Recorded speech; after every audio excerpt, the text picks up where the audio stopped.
Samantala, kulungan ng bagsak ng dalawang suspect sa magkahiwalay na operasyon na isinagawa ng Quezon Provincial Cyber Response Team ng Regional Anti-Cybercrime Unit 4A sa kasong paglabag sa Anti-Financial Account Scamming Act dahil sa pagbebenta ng mga e-wallet accounts sa online platforms.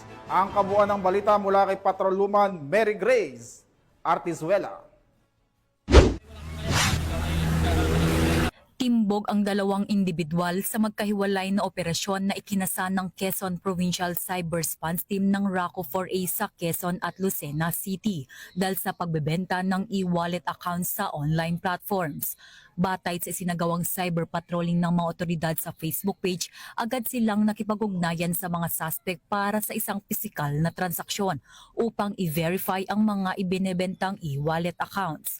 Sa aktwal na pagkikita, agad na inaresto ang mga suspect matapos tanggapin ang marked money na ginamit sa operasyon.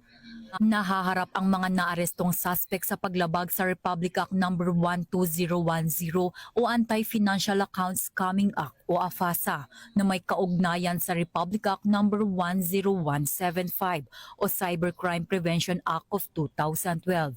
Nasa kustodiya na ng Lucena City Police Station at Quezon Provincial Cyber Response Team ang mga suspect para sa dokumentasyon at paghahanda sa kanilang inquest proceedings. Mula dito sa Campo Crame, ako ang inyong PNN correspondent, Patrolwoman Mary Grace Artizuela, nagbabalita para sa Police News Network, alagad ng batas, taga-taguyod ng Balitang Pulis.